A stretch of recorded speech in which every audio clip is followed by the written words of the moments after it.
How's it going, guys? Welcome. My name is Michael Hahn. I'm with Wavespec Rotors, and today we're going to show you how to change the Wavespec rotor on your 2007 Nissan 350Z Grand Tourer. So getting started, the first step is to properly jack up your vehicle. An important step here is to make sure that you have a spot that isn't going to make the vehicle fall on you, the jack's not going to fail, and you're not harming the structural integrity.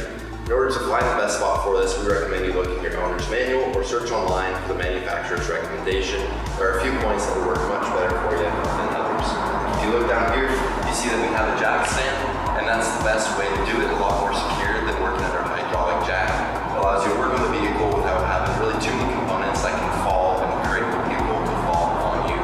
Alright, so we're down here right next to the rotor, ready to take off the caliper. And before we get in that, we are going to mention just a couple of quick steps that we did skip. So first would obviously be removing the tire.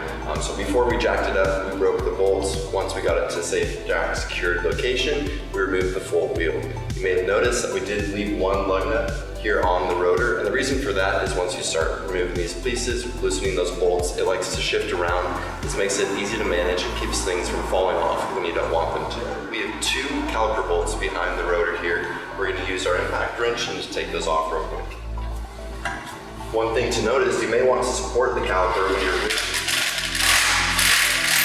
So the next steps here, we're just going to go ahead and shift up the caliper a little bit, taking it off. Because we have that lug nut, the rotor's staying in place for us. Alrighty. And you may have noticed that we have a bungee cord down here, so this is a great trick. We're just going to wrap that around the caliper and then hang it on our spring there. This is going to stop the brake line from having too much stress on it, or rather the weight of the caliper on it. Definitely something you want to avoid. So now that we have the caliper removed, we're going to jump in, take off this lug nut, and replace the rotor. But before doing that, we wanted to pull up this Wavespec rotor to show you side-by-side comparison of the differences visually before we do anything more performance related.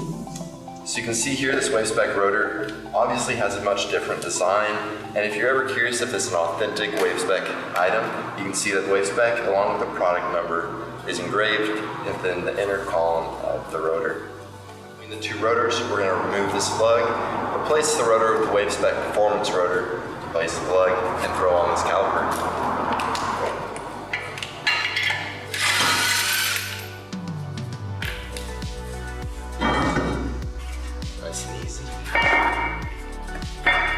This should just slide right on for us.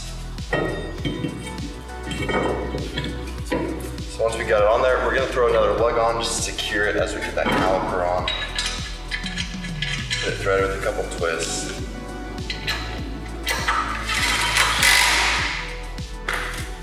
We'll undo this bungee, throw over the caliper.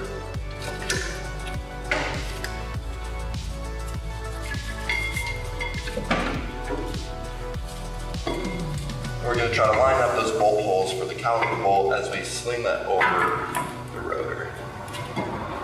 So we were able to get that caliper back on here. We got the caliper bolts secured down behind the rotor here. And a couple important notes that we wanted to point out to you guys is make sure that the tread lock is on there, and then also that you're following your manufacturer's torque specifications. That's really important. Brakes are a major safety component of your car. We want you to stay safe anytime you're driving. So now that we have this all put back together, we're going to jump over to the rears and do the same thing. It's the same simple process, and we're excited to see what those look like on this 350Z.